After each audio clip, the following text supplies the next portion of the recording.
Assalamualaikum warahmatullahi wabarakatuh. Selamat pagi adik-adik kelas 5 dimanapun kalian berada. Semoga kalian selalu dalam keadaan sehat walafiat. Dan yang paling terpenting adalah selalu setia, semangat menjaga kesehatan, dan semangat belajar dari rumah. Baik adik-adik, mari kita mempelajari tema 1 organ gerak hewan dan manusia. Masih di subtema 3 yaitu lingkungan dan manfaatnya. Dan kali ini kita ke pembelajaran yang kedua. Kompetensi dasar yang akan kita dalami yaitu pada muatan pelajaran bahasa Indonesia, menentukan pokok pikiran dalam teks lisan dan tulis. Pada muatan pelajaran IPA, menjelaskan alat gerak dan fungsinya pada hewan dan manusia, serta cara memelihara kesehatan alat gerak manusia. Dan pada muatan pelajaran SPDP, memahami gambar cerita. Fokus belajar kita hari ini yaitu menentukan ide pokok pada setiap paragraf, menunjukkan berbagai jenis tulang sebagai organ gerak pada manusia, dan memahami cerita gambar.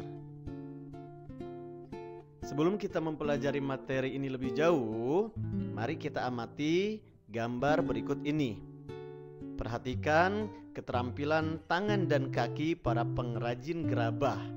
Mereka sangat terampil ya.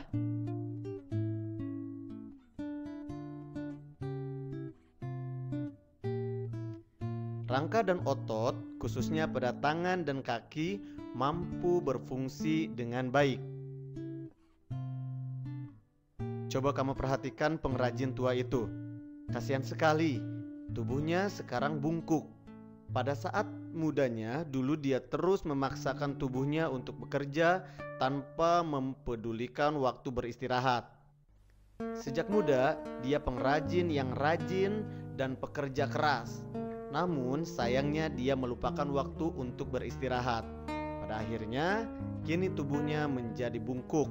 Tulang pengrajin itu telah mengalami kelainan atau gangguan, sehingga tidak bisa lagi bekerja sebagaimana mestinya. Nah, kalian kalau kerja harus ingat waktu istirahat juga ya. Selanjutnya, mari kita mempelajari macam-macam kelainan pada organ gerak pasif atau pada bagian tulang. Yaitu yang pertama ada fraktura atau disebut juga patah tulang. Seperti ini. Fraktura atau patah tulang merupakan kelainan pada tulang akibat kecelakaan, baik kendaraan bermotor atau jatuh. Fraktura dibedakan menjadi 2, yaitu fraktura yang tertutup atau patah tulang yang tidak sampai merobek kulit atau otot, dan fraktura yang terbuka atau patah tulang yang merobek menembus kulit otot. Berikutnya ada osteoporosis. Osteoporosis merupakan kelainan pada tulang yang disebabkan karena adanya pengeroposan tulang. Hal ini karena tubuh sudah tidak mampu lagi menyerap dan menggunakan kalsium secara normal.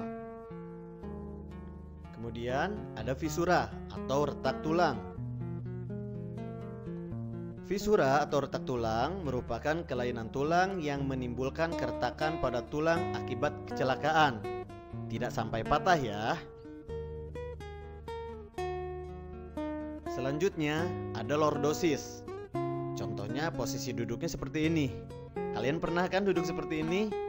Hati-hati ya, itu lordosis. Lordosis merupakan kelainan tulang karena sikap duduk yang salah, sehingga tulang belakang melengkung pada daerah lumbalis. Hal ini akan mengakibatkan posisi kepala tertarik ke belakang.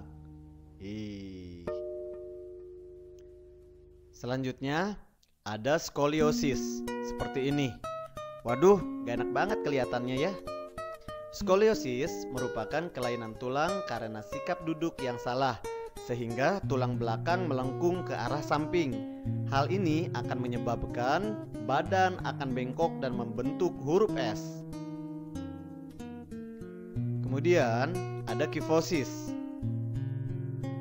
Kifosis merupakan kelainan tulang karena sikap duduk membungkuk sehingga tulang belakang membengkok ke belakang. Jaga sikap duduk kamu ya, jangan sampai kamu mengalami gangguan pada tulang. Selanjutnya, mari kita membaca teks yang berjudul Posisi dan Sikap Duduk yang Benar dan Sehat.